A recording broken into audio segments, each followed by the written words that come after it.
My name is Spencer Clays, and I specialize in deep cleaning and removing layers of moss off of roofs. The area that you live in and the climate definitely plays a huge factor into the amount of moss that grows on roofs. Up here in the Pacific Northwest, we have a lot of moss because there's a lot of rain, there's not a lot of sunlight, and there's a lot of trees and stuff that provide all that material for the stuff to grow on. There's probably hundreds of thousands of species, but generally if it's green or black or something living up there, it needs to be removed.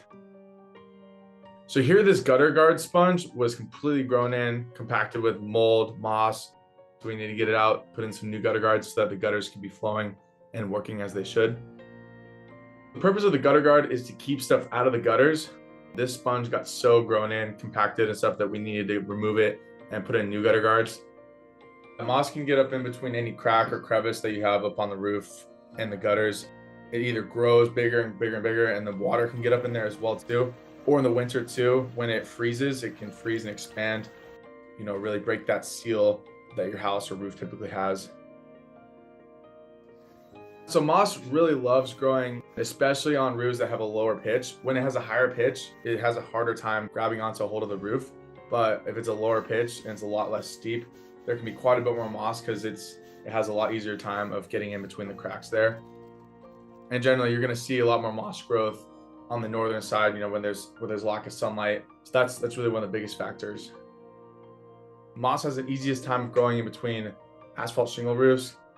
The moss can really get up in there, grow, expand, and break the seal of the shingle for the roof, and water can get up in there, more moss, organic material, and it can cause mold, and water can get up in there and damage the roof. I'll generally start any cleaning process with the leaf blower and the brush, getting all that organic material off before I start treating it. So when you see like this level of moss like up on a roof, there's almost no way around. You got to get that moss off there. You got to brush it off, because even if you treat it, there's so much organic material up there that the moss is going to have a really easy time just regrowing. Once you get rid of it, it's going to be so much easier to treat the roof, keep it from coming back. I'll use a stiffer nylon brush. We really want to be careful when we're brushing. If you brush too hard, you can definitely damage the shingles. But if you're doing it the right way, you're doing it gently, you can just get rid of that moss by just gently kind of flicking it off. You can leaf blow it off later. So every roof is different. It really depends on how established the moss is, how much moss, what type of moss, if there's a lot of trees. That really affects the amount of pressure that I use when I'm brushing it off. Here I'm using a stick because the moss is so grown in that the brush can't even really get in between the cracks. But I'll generally alternate, between the stick and the brush, depending on the moss level, depending on what gets it off the quickest. I'll follow the leaf blowing with another hand brushing, and this will get everything else that the leaf blower didn't take care of. It'll get it loose, and we can blow it off later. Once all the moss is gone and the roof is clean, we can begin the treatment process. When you're treating a roof, our main purpose is to raise the alkalinity, so raise the pH. And you can do that with laundry detergent. You can do that with the zinc powder, and also baking soda you could use. Sodium hypochlorite, that's like bleach. And with the treatment, it's usually a combination of different chemicals that I use that raises the pH and then makes it really hard for the moss to get established and come back in the future.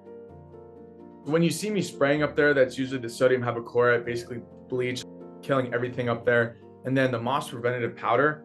When I apply the treatment powder up on the roof, I really want to be hitting the peaks really hard, because that's gonna, it's gonna flow down the roof eventually. Ledges, gaps, seams, places around the windows as well. You want to put a little bit extra sometimes down there. The size of the roof really determines the amount of powder and treatment I'm gonna need to put up on the roof. When you put the treatment powder on, you can leave it on there. You don't really need to touch it. The rain is gonna take care of the rest for you. It's gonna wash down over the next couple weeks. Most cleanings that I do are roofs that are at least 5-10 years old. Because moss is so damaging, I always recommend homeowners get their roofs cleaned and treated every year to uphold the integrity and longevity of their roof.